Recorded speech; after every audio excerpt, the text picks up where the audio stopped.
So folks ask me a lot how sheep prices work, especially if they're just getting into hair sheep or they're interested in getting some hair sheep on their farm. And something I try to emphasize is that sheep markets are pretty volatile compared to cattle. Prices change pretty quickly. What sheep were bringing a month ago is often very different than what they're bringing today or what they're going to bring next month. I thought it might be helpful for some folks if I made a short video of what markets are doing here in my area. So I'm in Western Kentucky. So what I've done here in these slides is I've chosen the two markets closest to me that sell a significant number of sheep. I want to show you what prices have done in the last month. So I'm really trying to focus on the last 2 weeks where I can. This is the first market summary video that I've done. So if you have time to watch at the end, if you want to give me some feedback or ask any questions or tell me what I missed, I would love to hear that. So on my first slide here, I have included the data from the Bowling Green sale. So this is United Producers in Bowling Green, Kentucky on July 9th. And I pulled out just the hair lambs that were in the choice and prime 1 and 2 group. So these would be kind of the top lambs that were in the slaughter group.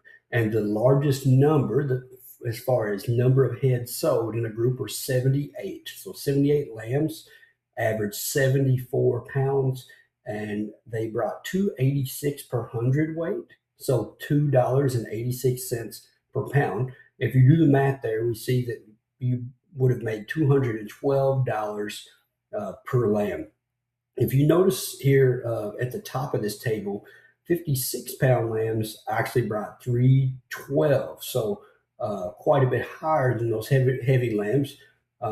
That's very normal for a lot of your lambs to bring more. There were only 7 head in that group sold, so I tried to focus here. You can see that I've highlighted the 74-pound group since it was by far the largest number of lambs.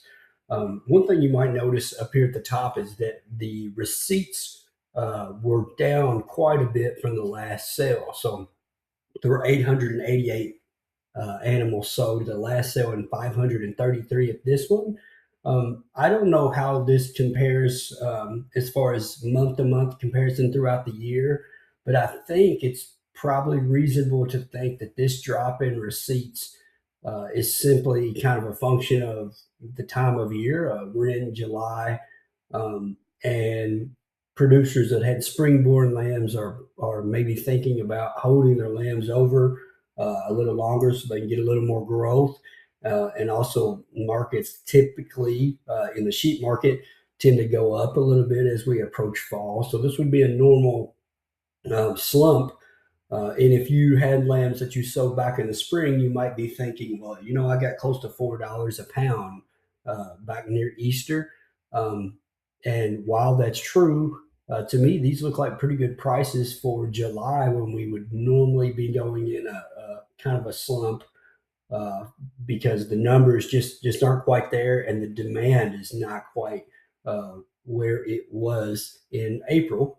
And I'll compare. I think I have a slide here at the end where we'll look at last year's prices during this month so we can maybe get a little better comparison. So I'm going to swap my slide here so we can look at Mayfield, Kentucky.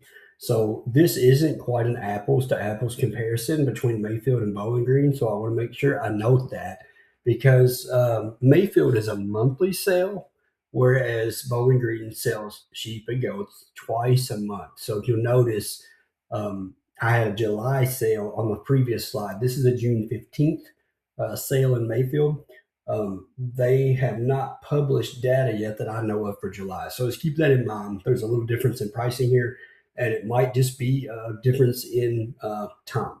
So there were 218 sold. This is a little bit smaller market. The largest group was the 32 head that were in the 53-pound group, and they brought 260 per hundredweight. So this was a pretty steady sale for Mayfield too. And then on the next slide, we can compare the two. And so I think a key takeaway when I compare these two is light lambs did pretty well in both groups, and even the midweight and heavy hung in there pretty good for July. So both markets had good demand, even though they had fewer receipts on both. So I did want to compare a year-to-year comparison because I thought that would be cool. So I couldn't find historical data for July of 2025 for Mayfield, Kentucky. So I've only included those numbers that I could find for Bowling Green. So the United Producers in Bowling Green, their sale in July of 2025, I compared the closest weight numbers I could here. They had a 76-pound group, averaging 76 pounds, that brought 230 per hundredweight. If I compare that to the number I showed you in the first slide, 74-pound lambs brought 286 per hundredweight. And I thought this was an interesting comparison because it tells me it's a lot more useful, I think, to compare July to July versus looking at today's price and wondering why it doesn't look like April.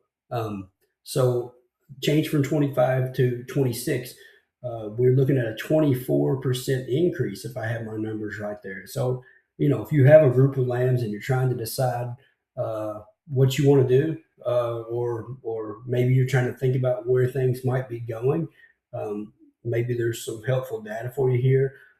Like I said, this is my first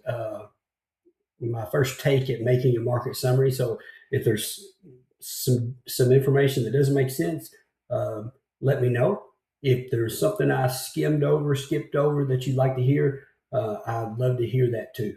Thanks for watching.